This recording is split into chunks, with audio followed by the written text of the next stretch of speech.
Trump et Netanyahou se retrouvent à Washington dans un face-à-face explosif sur le conflit de Gaza. Une enquête Reuters accuse Israël d'avoir menti sur une frappe meurtrière. La Russie annonce avoir abattu 84 drones ukrainiens. En France, Olivier Faure menace le gouvernement. Et puis au Maroc, la rue s'embrase avec de nouvelles manifestations. Nous sommes le lundi 29 septembre 2025. Bienvenue dans l'info en clair.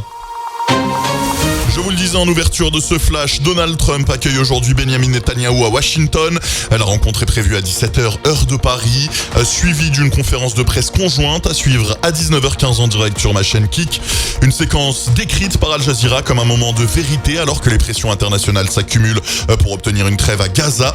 Pour Washington, l'enjeu est de montrer qu'il agit alors que la crédibilité des États-Unis entre directement en jeu.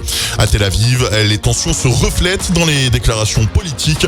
Le ministre des Finances, Bezalel Smotrich, chef du parti sionisme religieux, a exigé une liberté totale d'action pour l'armée israélienne dans toute la bande de Gaza. Il rejette le retour de l'autorité palestinienne et toute implication du Qatar dans la gestion future du territoire. Smotrich pousse aussi pour l'annexion de la Cisjordanie, mais Trump y a opposé un veto clair la semaine dernière. Dans ce contexte, Reuters publie une enquête qui fragilise encore la position israélienne. Elle concerne la frappe contre l'hôpital Nasser à Khan Younes.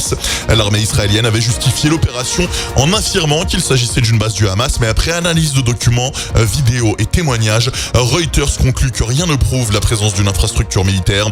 Tout indique qu'il s'agissait bien d'un hôpital fonctionnel. RFI, qui relaye l'enquête, estime que la version israélienne ne résiste pas à l'examen. Enfin, le Times of Israel a rapporté que l'UEFA avait rassuré Israël. Aucune exclusion des compétitions européennes n'est prévue. Une décision qui protège Israël, mais pour l'instant qui suscite de vives critiques, car pour beaucoup, la différence de traitement avec la Russie exclue après 2022 reste difficile à justifier. En Ukraine, Moscou affirme avoir intercepté 84 drones ukrainiens dans la nuit, un record selon les autorités russes. La plupart auraient été abattus, mais certains engins ont tout de même atteint des infrastructures dans la région de Belgorod.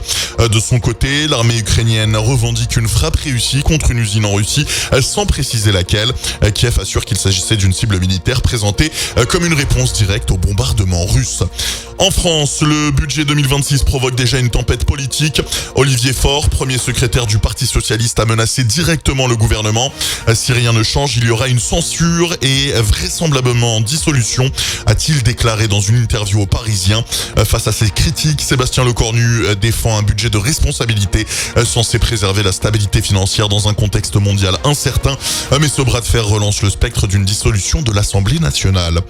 Au Maroc, la contestation gagne du terrain pour la deuxième journée consécutive. Des manifestations dénonçant la cherté de la vie et la corruption ont eu lieu dans plusieurs villes. Le Monde rapporte plusieurs interpellations tandis que les vidéos de la mobilisation circulent massivement sur les réseaux sociaux.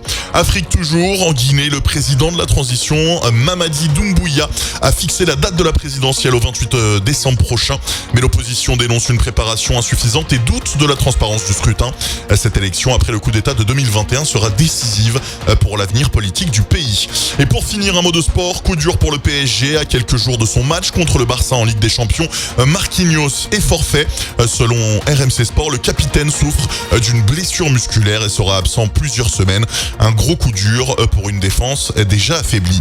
C'était l'info en clair. On se retrouve demain pour une nouvelle édition. Pensez à vous abonner.